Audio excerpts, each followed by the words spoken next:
जब ये कहानी सुना रही हूँ तो मेरी आवाज में वही सिहरन है जो हर उस लड़की की आवाज में होती है जिसके रिश्ते को दुनिया ने कभी बिना समझे, बिना जाने गलत निगाहों से देखा हो। मेरा नाम अनन्या है और मेरे भाई का नाम देवांश। मैं उससे उम्र में 5 साल बड़ी हूँ।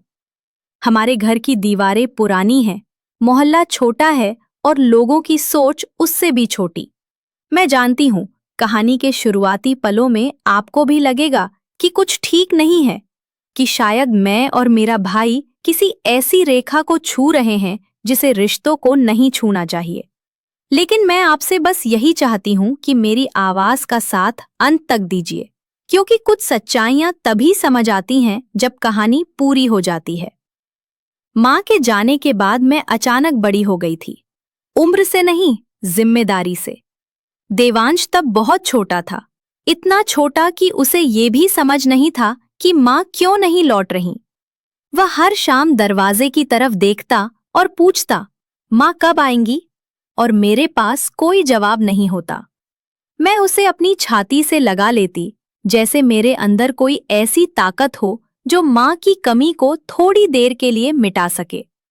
उसी दिन से मैं सिर्फ उसकी बहन नहीं रही, मैं उसकी ढाल बन गई। पापा हमें बहुत प्यार करते थे, लेकिन उनकी मजबूरी भी उतनी ही बड़ी थी।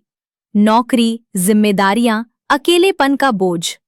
घर में जो सन्नाटा था उसे भरने की जिम्मेदारी बिना पूछे मेरे कंधों पर आ गई। देवांश की पढ़ाई, उसका खाना, उसके कपड़े, उसके डर, सब मेरा हो गया। मैं अगर देर से घर आती तो वह रो देता।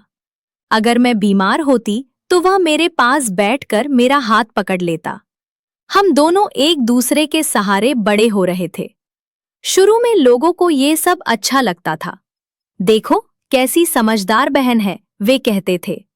लेकिन जैसे जैसे देवांश बड़ा हुआ, वही तारीफ सवाल में बदल गई। अब मेरी ममता लोगों को अजीब लगने लगी। अब मेरा उसके बालों में हाथ फेरना, उसका माथा चूमना, उसका हाथ पकड़कर सड़क पार कराना, सब कुछ गलत नजरों से देखा जाने लगा। मुझे तब समझ नहीं आया कि प्यार का अर्थ लोगों के लिए इतनी जल्दी कैसे बदल जाता है। कॉलेज में मैं बाहर से हंसती थी, लेकिन अंदर से हर दिन थोड़ा थोड़ा टूटती थी। जब दोस्त अपने बॉयफ्रेंड की बातें करती तो मैं चुप रहती। मेरे पास कहने को कुछ नहीं था। मेरा जीवन किसी और दिशा में बंधा हुआ था। देवांश मेरा पहला कर्तव्य था, मेरी पहली प्राथमिकता। कई बार रात को छत पर लेटे लेटे मैं सोचती थी कि क्या कभी मेरी जिंदगी सिर्फ मेरी होगी। लेकिन अगले ही पल देवांश की आवाज आती और मेरा सारा सवाल खत्म हो जाता। देवांश मुझसे हर बात कहता था, शायद इसलिए कि मैंने कभी उसे जज नहीं किया। जब वह डरता तो मैं उसे कमजोर नहीं कहती। जब वह रोता तो मैं उसे चुप नहीं कराती, बस उसके साथ रो लेती। वह मुझसे अपनी नाकामियां कहता, अपने सपने कहता, और एक दिन उसने वह बात भी कही जिसे सुनकर समाज शायद मुझे कटघरे में खड़ा कर देता। उसने कहा कि उसे एक लड़की पसंद है। उसकी आंखों में डर था कि कहीं मैं बुरा न मान जाऊं। उस दिन मुझे एहसास हुआ कि मैं सिर्फ उसकी बहन नहीं, उसकी दुनिया हूं। और यह एहसास भारी भी था और खूबसूरत भी। मोहल्ले में बातें तेज होने लगीं। कोई खुलकर कुछ नहीं कहता था, लेकिन इशारे, मुस्कानें और फुसफुसाहटें बहुत कुछ कह जाती थी। एक दिन सब्जी वाली ने मुझे देखते हुए कहा, आजकल बहनें भी बड़ी स्मार्ट हो गई हैं। उस वाक्य ने मुझे अंदर तक हिला दिया। मैं घर आई और देर तक रोती रही। देवांश ने पूछा तो मैंने कहा कि आंखों में धूल चली गई है। मैं नहीं चाहती थी कि उसके मन में जहर जाए। वह रात जब हम देर से लौटे, मेरी जिंदगी की सबसे भारी रातों में से एक थी। वह बीमार था, तेज बुखार में कांप रहा था।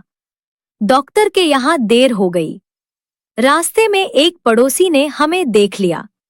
बस वहीं से कहानी ने गलत मोड़ ले लिया।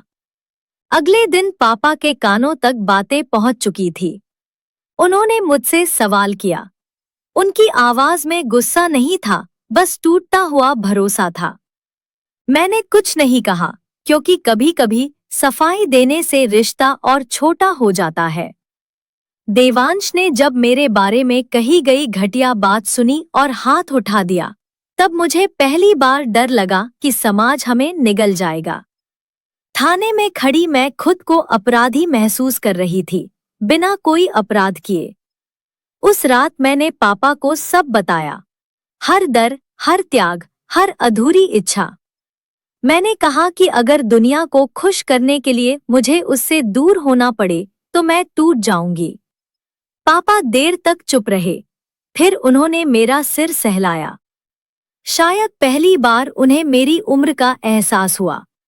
फिर वह सच सामने आया जिसने सब कुछ बदल दिया। देवांश की बीमारी, डॉक्टर, रिपोर्ट, ऑपरेशन का डर। जब ब्लड मैच की बात आई और मेरा ब्लड परफेक्ट निकला, तो डॉक्टर ने जो कहा उसने सबको हिला दिया। देवांश मेरा सगा भाई नहीं था, मां ने उसे गोद लिया था। उस पर लोगों की आंखों में जो शर्म थी, वो शब्दों में बयान नहीं हो सकती। लेकिन कहानी यहीं खत्म नहीं होती। असली आखिरी मोड़ तो तब आया जब ऑपरेशन के बाद डॉक्टर ने मुझे अलग बुलाया। उन्होंने कहा कि एक और रिपोर्ट है जो उन्होंने पहले नहीं बताई थी। देवांश की बीमारी आनुवंशिक नहीं थी, लेकिन मेरे अंदर वही दुर्लभ मार्कर मौजूद था। इसका मतलब ये था कि अगर परिस्थितियां बदलती, तो वही बीमारी मुझे भी हो सकती थी। डॉक्टर ने कहा, आप दोनों सिर्फ कर्म से नहीं, दर्द से भी जुड़े हैं। उस रात मैं अस्पताल की खिड़की के पास खड़ी थी। नीचे शहर की रोशनी थी और ऊपर आसमान। मैंने पहली बार खुद से सच कहा।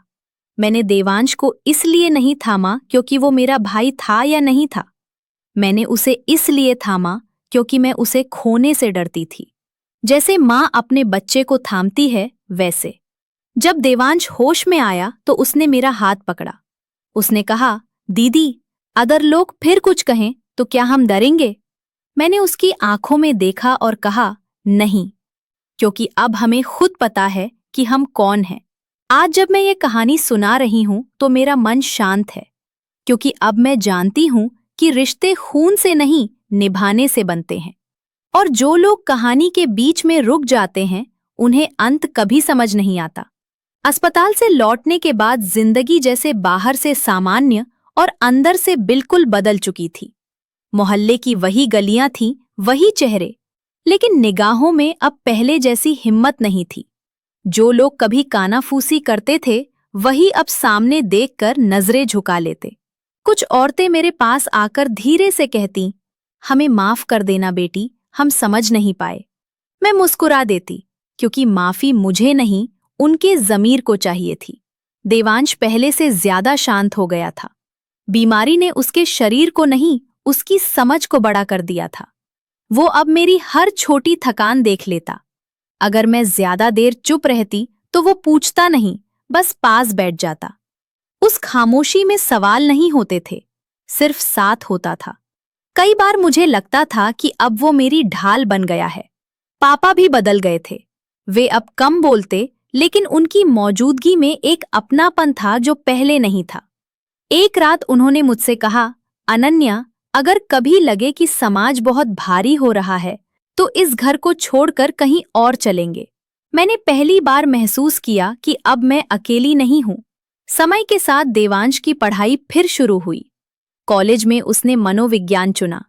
उसने मुझसे कहा था, मैं लोगों की सोच समझना चाहता हूं, ताकि कोई और अनन्या ऐसे सवालों में न फंसे।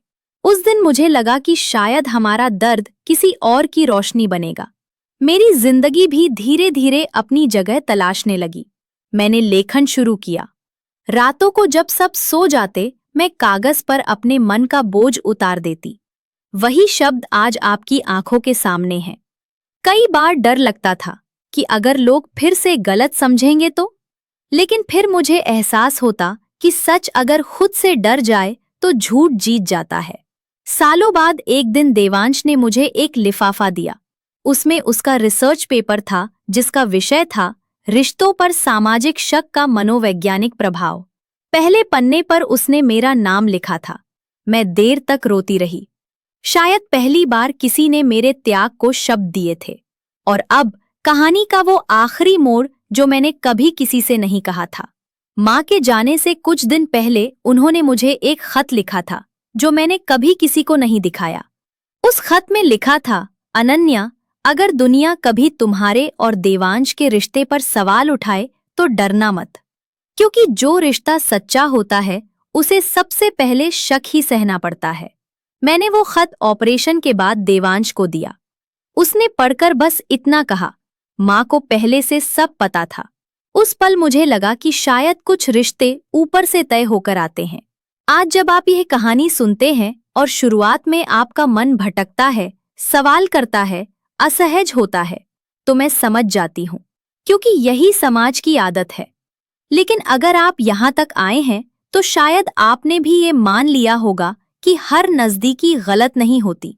कहानी का अंत यही नहीं, आपके भीतर होता है, उस जगह जहां अगली बार आप किसी रिश्ते को परखने से पहले उसे महसूस करेंगे। अगर मेरी आवाज वहां तक पहुंच गई तो यही मेरी जीत है। और बस जाते जाते मैं आपको एक आखिरी पंक्ति देकर जा रही हूं, ऐसी पंक्ति जो कहानी खत्म होने के बाद भी शायद आपके भीतर गूंजती रहे। कभी कभी रिश्ते गलत नहीं होते, बस हमारी नजर उन्हें समझने लायक नहीं होती। अगर ये कहानी आपको सोचने पर मजबूर कर गई हो, अगर इसने आपके दिल के किसी कोने को छुआ हो, तो अपनी चुप्पी को यहीं मत रोकिए। इस कहानी को आगे बढ़ाइए, अपने एक लाइक के साथ, अपने एक शेयर के साथ। और हाँ, अगर आप ऐसी ही कहानियां आगे भी सुनना चाहते हैं तो चैनल को सब्सक्राइब करना और बेल आइकन दबाना बिल्कुल ना भूलें। अगली बार फिर मिलेंगे इसी तरह की एक नई कहानी के साथ, शायद किसी गहरे रोमांस की, शायद किसी अनकहे रिश्ते की। तब तक के लिए नमस्कार।